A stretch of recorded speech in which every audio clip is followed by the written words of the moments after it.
القلقاس. النهارده هنعمل القلقاس، وكمان معايا محتوياته السلق والكزبره بتاعته، ومعايا كمان نص كيلو لحمه.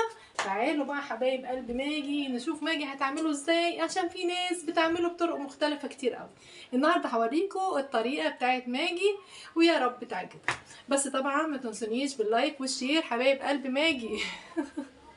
قبل ما نبتدوا هنصلي على الرسول. اللهم صل وسلم وبارك على سيدنا محمد وعلى اله وصحبه وسلم.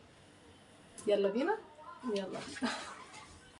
بصي بقى يا قلبي، هتجيبي الحله وهنزل في الحله بميه سخنه. ليه بقى؟ عشان نبتدي يا حبيبتي نسلق اللحمه طبعا بعد الميه ما بتغلي، وانزل بقى بالتوابل بتاعتي اللي هي ورق اللورة والحبهان، 4-5 فصوص حبهان على بصلتين على اللحمه. هسيبها بقى تاخد غلوه وتشيلي الريم بتاعها بعد ما تغلي كده تمام، واحط لها الفلفل الاسمر وهغطيها بقى يا قلبي واسيبها تستوي مع نفسها. هكون بقى جبت القلقاس ومسكته بقى يا حبيبتي، هبتدي بقى ايه اقطعه واقشره واظبطه. انا عايزاكي هنا يروح قلبي لما تقطعي القلقاس عودي نفسك القلقاسية ما تبقاش كبيرة، يعني في المعلقة تبقى 1 بالعدد في المعلقة وانتي بتاكلي. ليه؟ عشان المنظر، وعشان برضك يعني كل ما تكون الحاجة مقاسها كده حلو معقول في المعلقة، كل ما بتكون شكلها حلو وتفتح النفس. يعني بصي لازم تخلي بالك من الحاجات دي. ثانيا يا قلبي، حبة القلقاس اللي ماجي هتعملهم عايزه اقول لك تحفه. يعني انسي تقولي لي ماجي ما تغسلش القلقاس، لازم القلقاس يتغسل، لا ينفع ولا يمكن ولا كل المقاييس القلقاس ما يتغسلش، لازم يتغسل. طبعا بعد ما قطعته حطيت له ميه سخنه وركنتها بقى على جنب، وجبت طبعا السلق قطعته من العروق بتاعته من غير العروق طبعا زي ما انت شايفه، غسلتها وحطيته في الطاسه يا قلبي، حطيت له حبه زيت وحمرته وخليته ايه زي ما انت شايفه كده هش كده، عشان لما تدقيه في الهون يبقى ناعم معاكي كده. وجبت بقى القلقاس بعد كده مسكته وزي ما انت شايفه كده فرقته بصي بايديا الاتنين لغايه ما اخليه زي الفل، مره واتنين وعشرة.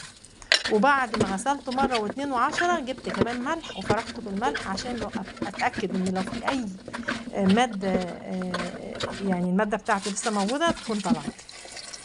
بصي الميه عامله ازاي، رايقه زي الفل زي القشطه. بصي الميه هو ده المطلوب. خلاص اللحمه كده بتاعتي استوت، هطلع بقى البصل والحبهان اللي موجود في الشوربه طبعا يا حبيبتي، عشان حبه الشوربه بتاع القلقاس يبقى حلوين كده وما يبقاش فيه بقى ايه البصل والهرتك بتاع البصل والحاجات دي.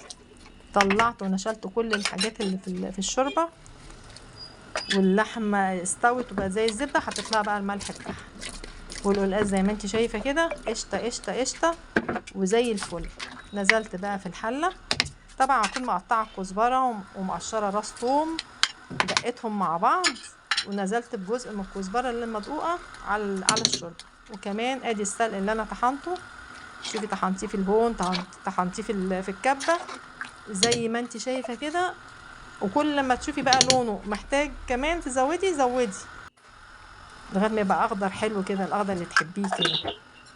وجبت الطاسه اللي انا حمرت فيها السلق، نزلت برضه بحط الزبده، وجبت بقى الكزبره بالثومه، ولعت التقليه وولعها ريحه، والله بصي قلبت ريحه المنطقه كلها مش قادره اقول. وجيت حطيتها تش في الحله. الله الله الله الله عليك يا ماجي. بصي حبه القلقاس، بصي حبه القلقاس تحفه بجد. حبه القلقاس اعمليهم بطريقه ماجي هتبهري كل اللي هياكل القلقاس عندك. بصي المنظر، بصي اللون القلقاسه نفسها، بصي مقاس القلقاسه في الطبق عامله ازاي، تحفه.